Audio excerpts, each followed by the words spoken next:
Hello everyone and welcome back to another bad movie review with the Unsavory Heroes. I'm Thadakonda and today we finally answered the age-old question of what would happen if science and religion finally came together and made peace with each other.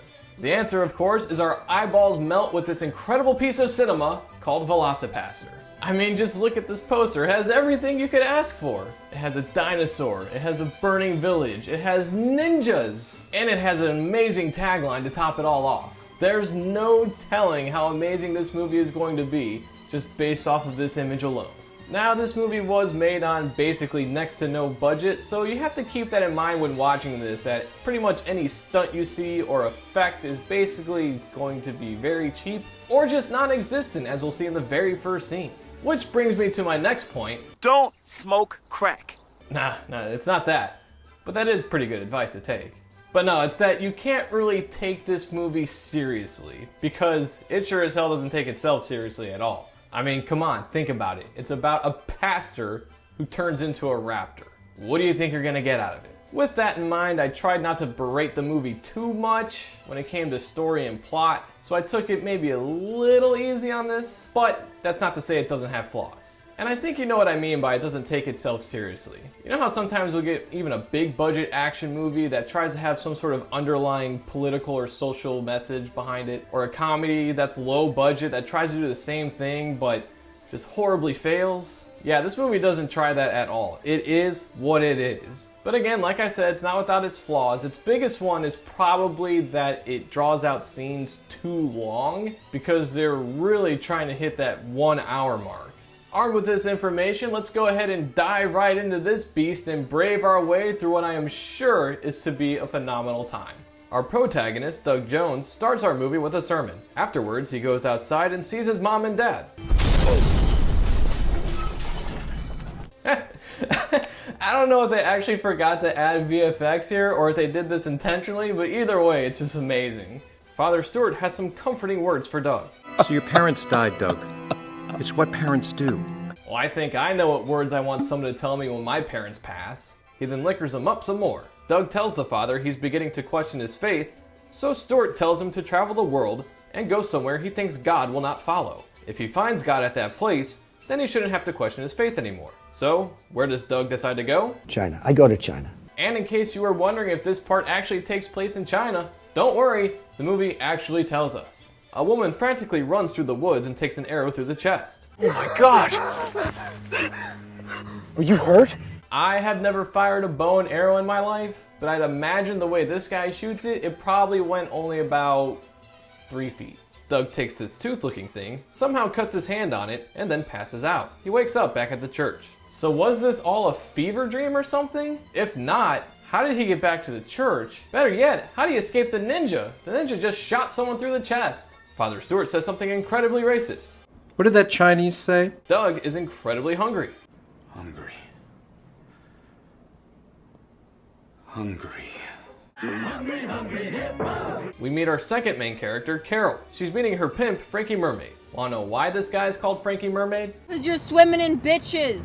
I mean, how could he not be? Just look at the guy. He's the pillar of everything a man would want to be. And that hair, oh my God, I wish I had locks like that. You know, in the Bible it said that Samson received his strength from his hair, but I guarantee you he had nothing like this guy's flow.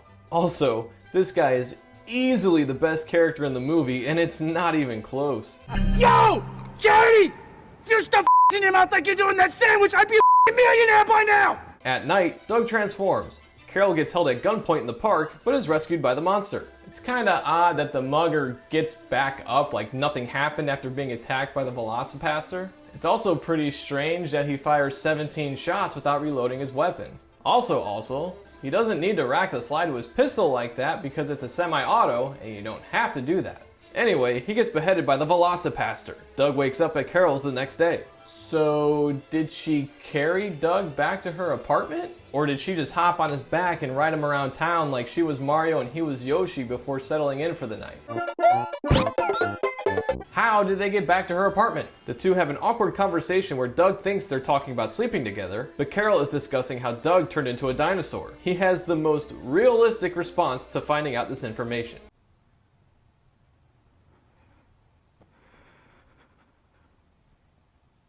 What?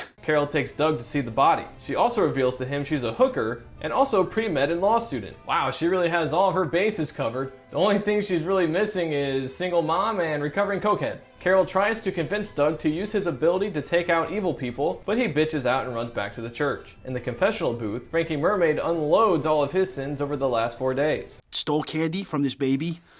Then I threw the baby in the river, so it couldn't stitch, obviously. Then reveals he's the one who blew up Doug's parents. Doug's hands change to raptor hands, and he kills Frankie Mermaid. R.I.P. Frankie. You were a blessed soul.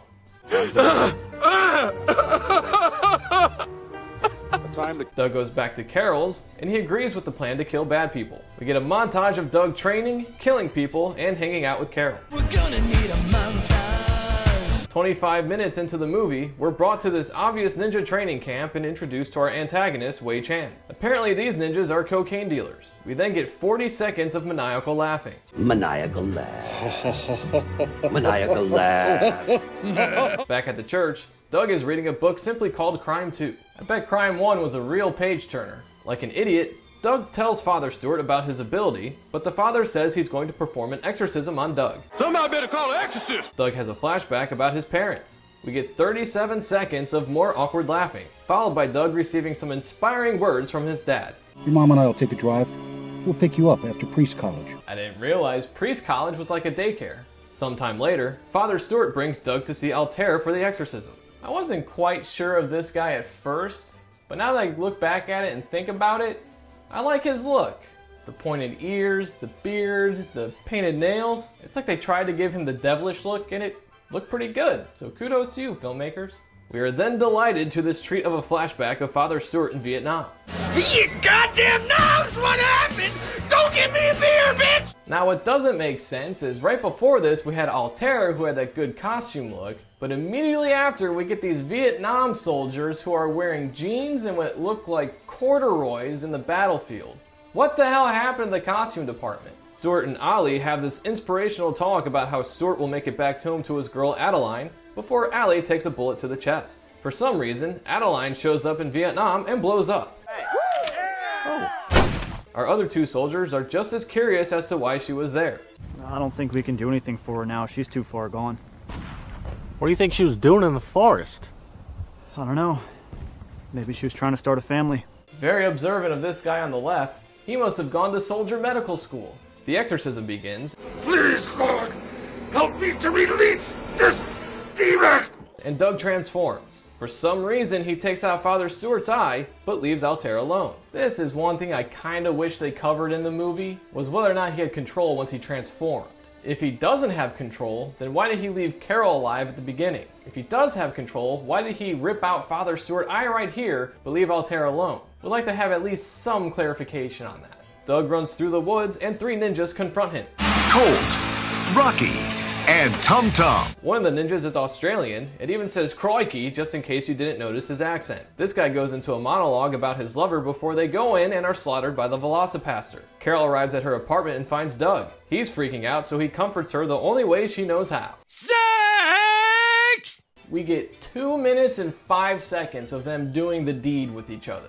This is immediately followed by a 20-second run-through of everything that has happened in the movie up until this point. I realize this movie was made on a very shoestring budget, but to future filmmakers out there, just know there are better ways of padding runtime than by drawing out awkward laughing scenes or setting one scene to the entire length of a song. Take the time to flesh out scenes, even if it's a movie that's not that serious. That way you can avoid having these awkward, long moments that just feel out of place. And it will make your movie better. The next day, Doug and Carol are attacked by ninjas. Despite using non-lethal moves, they manage to kill their attackers. Father Stewart wakes up at the ninja camp, and Wei Chan lays out his plan to get the population to turn to God. I mean, at least it's an interesting take. He basically wants the entire city hooked on this drug, pull the supply out from underneath them. Those people will then be forced to go to support groups, which will hopefully, by his standards, be at churches. And thus, people will convert to religion. Is it a terrible idea? Yes. Are there a million and one ways this could go wrong? Absolutely. But let's face reality. There are big budget films that have far worse plot points than this. I'd like to take his face off. Father Stewart disagrees with this plan, so Wei Chan kills him. For some reason, the scroll catches fire. Doug and Carol begin their attack on the ninja camp. Sam reveals he is Doug's lost brother, and we get the flashback from before, only this time Sam is in the background. Sadly, it took me a couple of times to understand the weird laughing scenes, but I think I have a theory behind it now. You see, Sam growing up was always in the background of his family, and he was never with them when they were laughing, and thus never learned how to laugh. Is it something that's pretty stupid? Yes, but when you sit back and think about it, also pretty sad. Although we're also left wondering why the family kept Sam in the background, so it really doesn't make any sense without any backstory. Our climactic battle ensues. Look, I'm not going to judge the movie on its fight choreography, again a very low budget, but this is awesome. Doug goes He-Man and stabs Sam, to which he is oddly satisfied. Without any training we're aware of, Carol takes out a handful of ninjas by herself. But despite giving plenty of time to move out of the way of this guy, she gets slashed. For some reason, the ninjas are distraught about her death. Doug raptors out and kills everyone at the ninja camp. He gets shot in the leg with an arrow that has anti-venom on it by Wei Chan. So where was Wei Chan during the initial fight? Was he just chilling in his tent watching the game or something? However, it turns out it wasn't fully effective. Do you have any last word?